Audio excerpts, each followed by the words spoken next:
Good morning, this is Ashley from the Laid Back Homeschooler here with a short video for you about some more curriculum that we really love, that works well for us in our homeschool so that you can see it and decide if it's something that you would like to incorporate.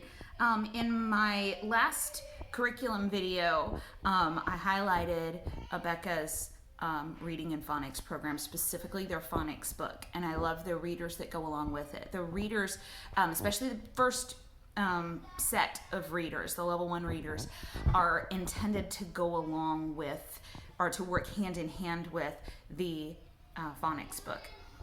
So I do highly recommend those to go along with the phonics book. But I found for my girls are all story people. They love books. Even if they're still learning to read, they love stories. They love stories to be read to them. They love to learn to read them on their own. My middle daughter, that is when her reading skill, I guess, really took off, when she realized that she could finish these little books, like those little scholastic readers that they sell in bookstores and stuff, with the characters that they're familiar with. When she realized that she could read those by herself and she could finish a book by herself, she was far more enthusiastic about learning to read in school. But then for my oldest daughter, I switched her to a different series of readers when she was in the 4th grade. And she is a very advanced reader. I had her reading level tested a few years ago. The test that we had capped out at 5th grade. I think she was in 2nd grade at the time. The test capped at 5th grade, and she aced it and could have kept going. So she is a very advanced reader.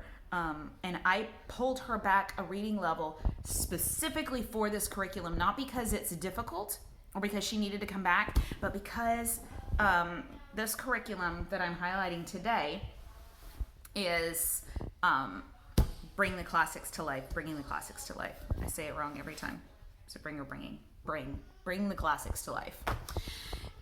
They are works of classic literature that are brought down to a child's reading level, to a given reading level, beginning in 1st grade or level 1. And she loves books and stories so much that I wanted to give her some degree of exposure to classic literature, to books I've never read, that she would enjoy, and she would know that they are classic works. And then if she wanted to read them later, she would have some idea of what they were about. These are the readers. I have the level 4 set in front of me. We are currently using level 5 for my 5th grader and level 2, believe it's level 2 for my 3rd grader. Because she did struggle a little with reading in the beginning, but also because I want them to get to enjoy as many of these classic stories as possible. So in front of me, I have 20,000 Leagues Under the Sea.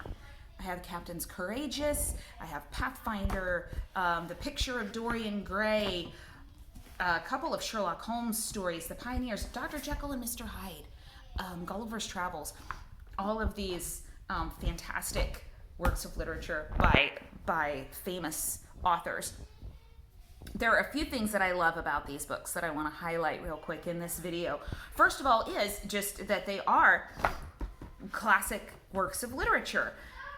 But they are broken down into 10 chapters. Let me get here for you. The chapters are a single page of reading. So this is a 4th grade level.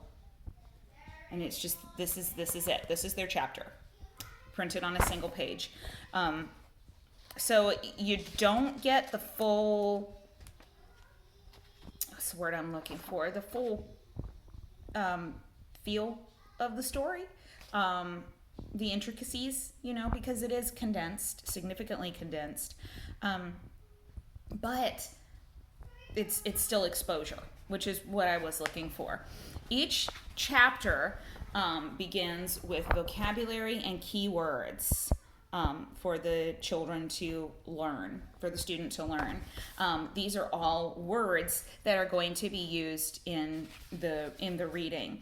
The preparation page of keywords has half a dozen for this lesson, half a dozen keywords in it with a pronunciation key and a definition and a sentence that it's being used in as an example. So you've got vocabulary skills being built, then they have their reading that they do, and then each reading ends with a comprehension check and a vocabulary lesson. The vocabulary page is almost always some kind of puzzle or game.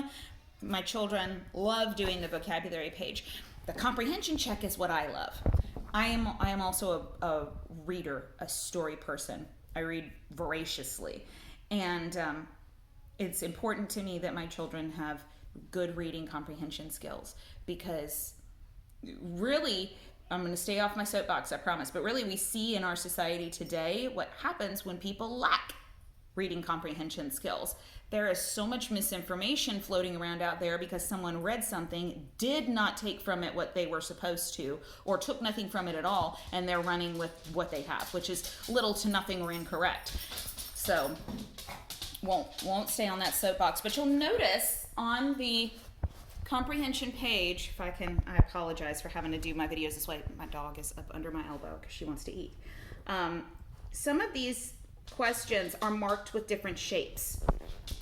Those shapes have different meanings. Those indicate to you which questions are looking at a specific area of comprehension or memory for just information, taking information from the story. So you have a code symbol for inference, one for sequence, one for another name for the story.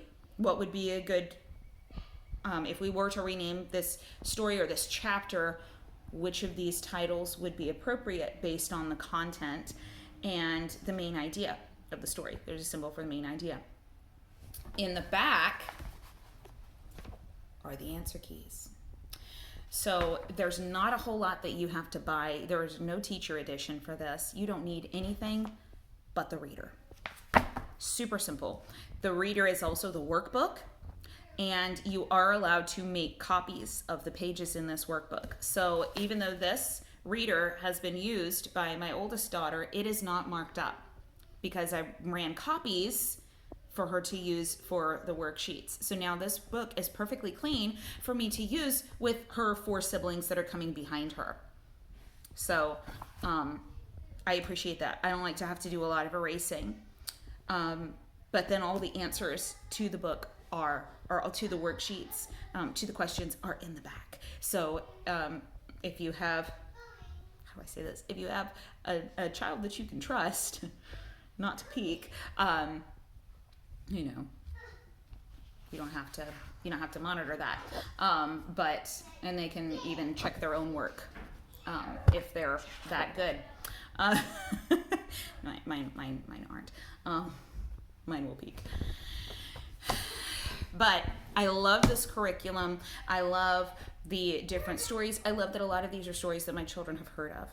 My 2nd grader is reading Black Beauty and Robin Hood. She was reading The Hunchback of Notre Dame. That girl was chomping at the bit all summer to read The Hunchback of Notre Dame. She told me almost every day, I can't wait till school starts so I can read The Hunchback of Notre Dame. Wait just a second. Stop. Wait. So, again, I know you are. I need you to wait a second. Again, these are Bring the Classics to Life. They are This is a wonderful way to let your children get some exposure to classic literature, as well as being able to improve their vocabulary skills and keep tabs on their reading comprehension in multiple areas. So I absolutely love these. I can't recommend them enough. I will link in the description where you can buy these for yourself from a couple of different distributors. I believe I have a couple of distributors that we can get these from. So I will link that for you in the comments. Please be sure to leave a comment or a question. Be sure to like this video if it was helpful for you, and subscribe to the channel so that you can see the latest content. I'll see you next time. Bye.